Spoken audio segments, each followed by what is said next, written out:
There's something about the high desert that gets into people. Maybe it's the silence, maybe it's the scale, or maybe it's the way that life survives out here at all. Today is over 90 degrees in southwest Idaho. Dry hills, volcanic stone, dust, heat, miles of sagebrush stretching towards the horizon. At first glance, it can seem empty, but the high desert has never been empty. It's alive with stories, stories written in rock, stories carried by water, stories hidden inside the places most travelers drive right past without ever noticing. And then suddenly, water. A ribbon of green cutting through the desert, cottonwoods, birdsong, shade, life. This is Jump Creek Falls, hidden in Idaho's Owyhee County, a canyon carved through the ancient volcanic stone, a place where water and desert meet.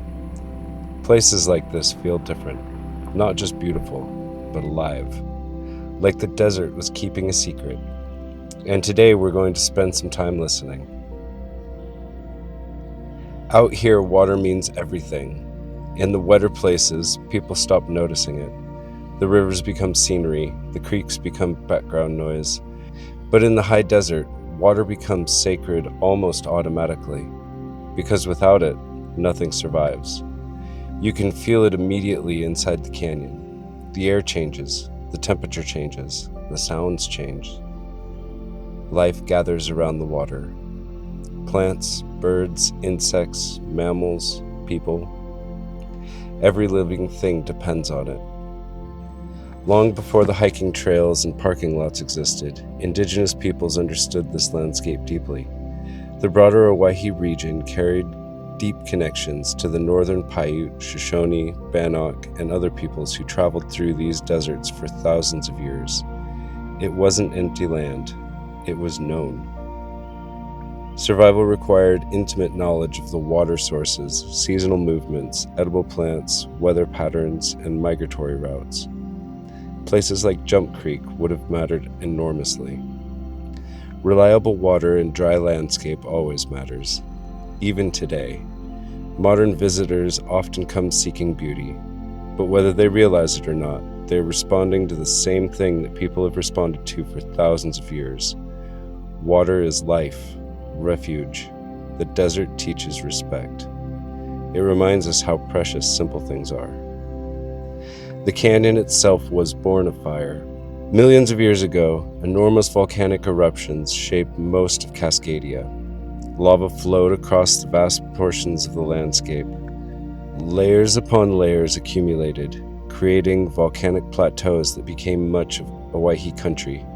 The dark stone surrounding still carries that history. Basalt, ancient lava frozen in time, evidence of a violent geological past. But eventually another force arrived. Water.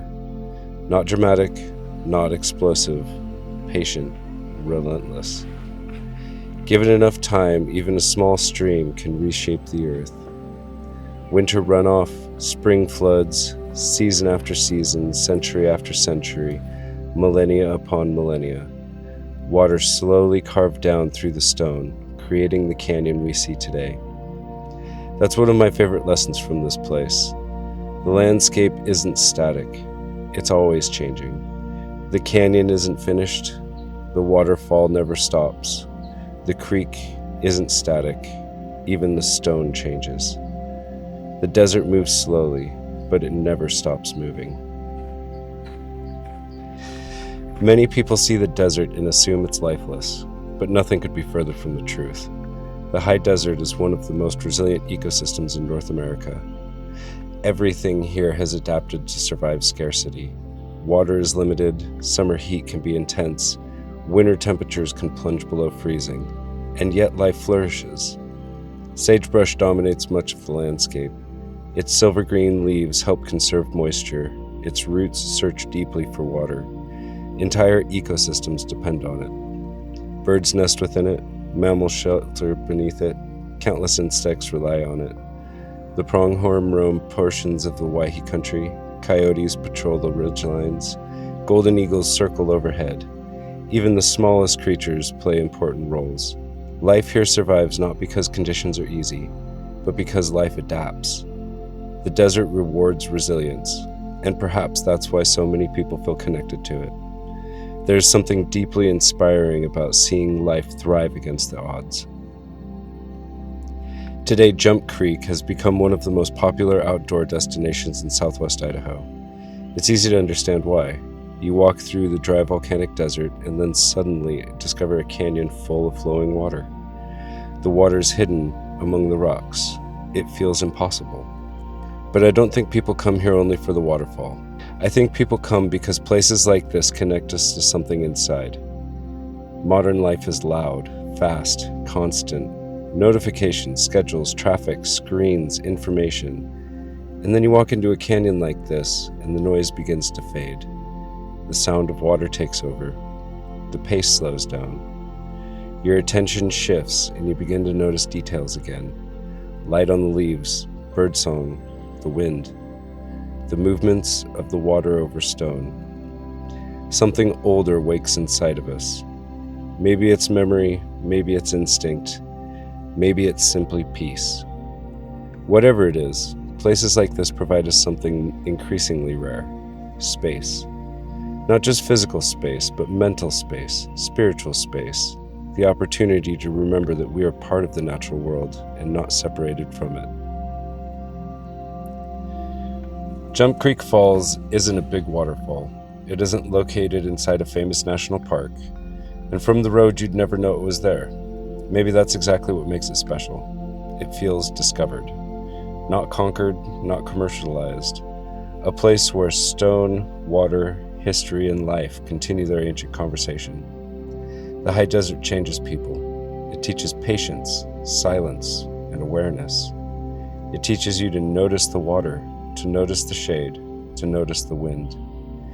It reminds you that survival and beauty often exist together, and that resilience can be graceful and persistence can reshape mountains, just as this canyon was reshaped by water.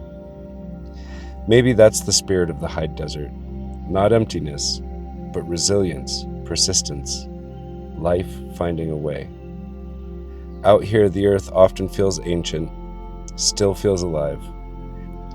And for a few minutes, standing beside a creek, hidden in the desert, the noises of the modern world become quiet enough to hear it. The water keeps flowing, the canyon keeps changing, the desert keeps breathing, and the story continues. Thanks for coming along. We hope you join us on our next adventure. And until next time, stay curious, stay safe, and keep exploring the spirit of the high desert.